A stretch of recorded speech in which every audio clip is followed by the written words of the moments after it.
Fala, gente, tudo certo? Bearish Market aqui, trazendo mais um vídeo aqui pro canal para vocês. E a gente não podia deixar de falar dos recentes acontecimentos, né? Parece que a bruxa aí tá solta, empresa dando BO, dando dívida milionária, e são até empresas de renda fixa, né, financeiras, quebrando, sendo liquidadas judicialmente. E isso levanta uma luz, no mínimo amarela, na mente do investidor. Tipo, poxa, mas eu achei que renda fixa era um negócio super seguro. Como que pode isso? As pessoas não vão receber o dinheiro mesmo? Então vamos lá, gente, vamos conversar um pouquinho disso, porque não é só porque tu está investindo em renda fixa que o teu dinheiro está super seguro. Se tu não quer se incomodar, a melhor coisa a fazer é Tesouro Selic. Não é o foco desse vídeo aqui falar sobre isso, mas o Tesouro Selic é coberto pelo próprio governo. O governo imprime dinheiro, se for o caso de precisar te pagar. Porque se ele começar a dar calote nos títulos públicos, ninguém mais empresta dinheiro para ele, né? Então fica ruim para a própria imagem do governo. Então, Tesouro Selic é a cabeça deitada tranquilo no travesseiro. Óbvio que vai render a taxa Selic.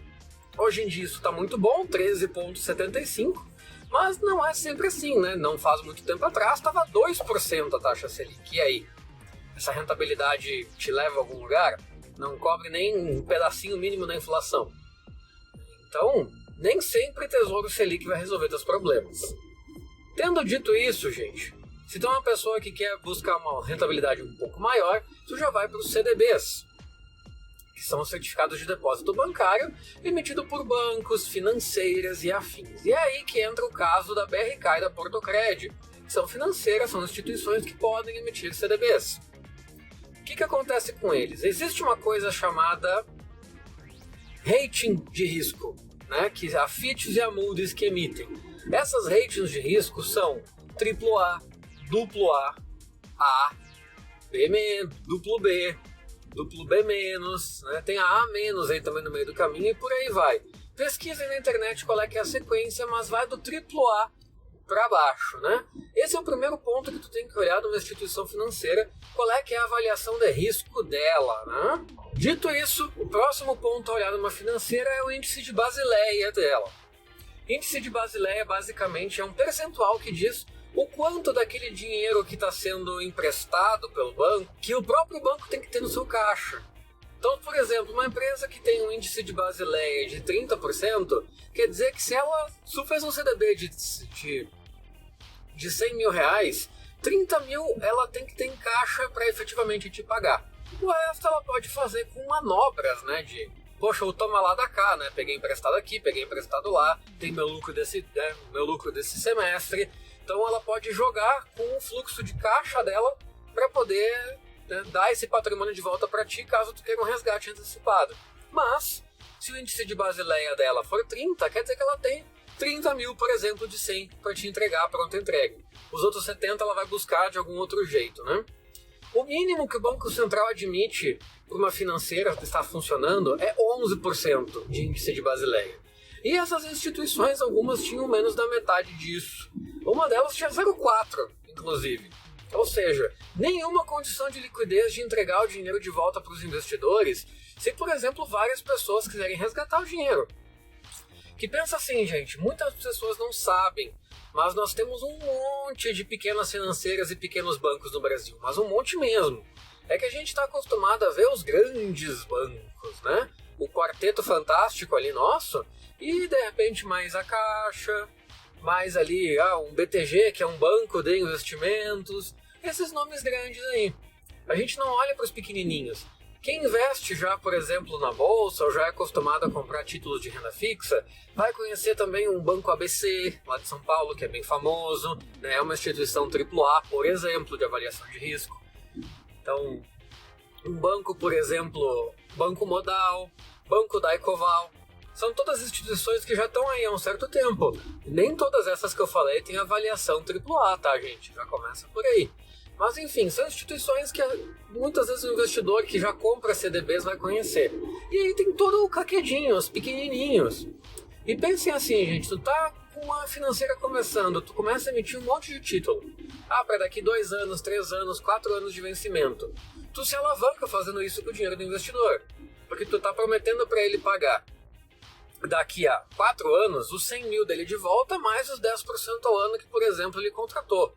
Então daqui 4 anos, teoricamente, tu vai ter que se preocupar com essa dívida, né? Isso de várias pessoas diferentes. Mas o que acontece se tiver uma corrida de resgate? Se vários dos teus clientes resolverem, por algum motivo, pedir um resgate antecipado. Eu vou ter deságio no meu título. Azar, o cliente quis o resgate. Pensa que a financeira, muito provavelmente, ou o banco, usou esse valor para alguma coisa para o seu negócio.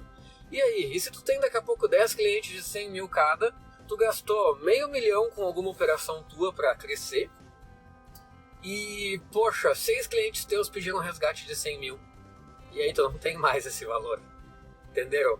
Na prática não é bem assim que funciona, tá, gente? Mas eu tô só tentando dar um exemplo de como que uma instituição financeira pode quebrar.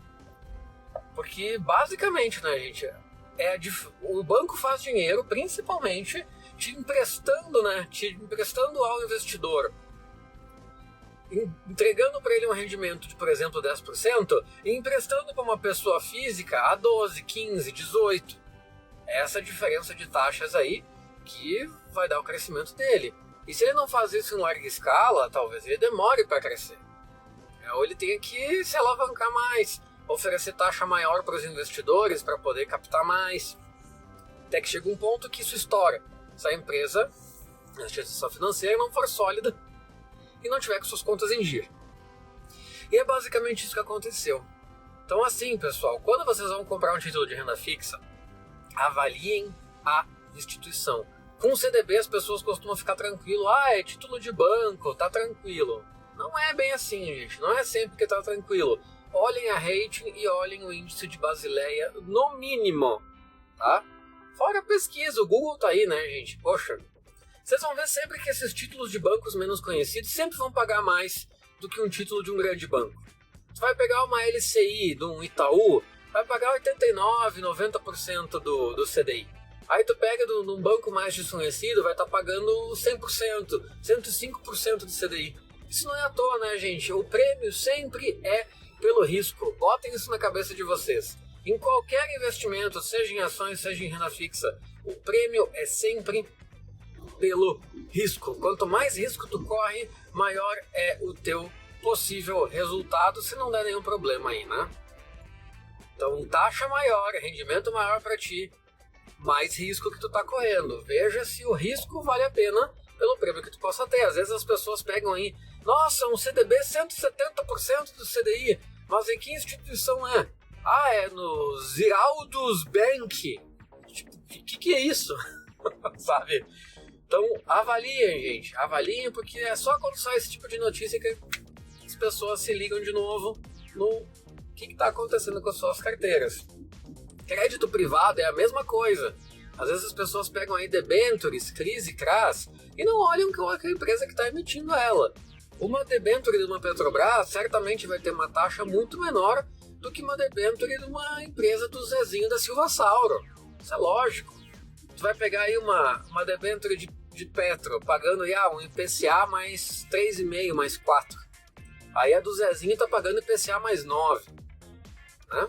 Avalia se essa empresa tem uma avaliação de risco boa, se a empresa é sólida, se a empresa tem resultado estável, se ela tem pelo menos patrimônio para vender e te pagar, se tudo der errado. Então, não dá para relaxar com renda fixa, gente, só porque é renda fixa. Tem que, no mínimo, fazer essas avaliações. Óbvio que é muito mais fácil do que avaliar empresa de bolsa, até porque é menos dinâmico, né? Tá comprando título por um prazo maior, muitas vezes. Mas, se tu quer dormir tranquilo com a cabeça no travesseiro, vai pro Tesouro Selic. Tá? É um investimento tido como soberano, né? O mais seguro do Brasil. Só que, é claro, tu dificilmente vai multiplicar o teu patrimônio só com o Tesouro Selic tua vida inteira. Então, em algum momento, tu vai ter que tomar um pouco mais de risco. E é aí que essas dicas muito provavelmente vão fazer sentido para ti. Lembre-se sempre, gente, mais taxa é sinônimo de mais risco. Não tem outra explicação, não tem outra vertente para seguir. instituição vai ser mais desconhecida, vai dar um risco maior para o investidor, logicamente por isso que ela coloca uma taxa maior, senão ninguém ia investir nela. Quem que vai preferir pela mesma taxa o banco do Zezinho ao invés do Bradesco? É meio óbvio, né, gente? Então tenham isso em mente, cuidado ao fazer os investimentos de vocês. Não é porque apareceu na plataforma lá da tua corretora o título do TubeTube lá que tu vai comprar. Tenha pelo menos uma pessoa fazendo um intermédio aí para ti. Muitas vezes o que acontece? As instituições e as corretoras, elas têm a sua própria avaliação de risco, né? Quando tu pega aí, por exemplo, uma corretora grande aí da vida, ela vai ter N títulos ali disponíveis, mas ela vai ter a sua avaliação de risco. Um escritório que está fazendo um intermédio no meio do caminho vai pegar os melhores desses títulos, também vai fazer a sua avaliação de risco. E por sua vez, um teu potencial assessor não vai querer se incomodar contigo te ofertando um título ruim. A não ser que ele seja inconsequente, né? Mas aí ele não fica no mercado há muito tempo. Certinho, gente? Dúvidas que possam ter ficado, deixa embaixo nos comentários. Se inscreve no canal se não está inscrito, deixa o teu gostei. Segue nas redes sociais, tudo isso é de graça. Ajuda a gente pra caramba a crescer aqui no canal. Muito obrigado por ficar comigo até aqui nesse vídeo. E até a próxima.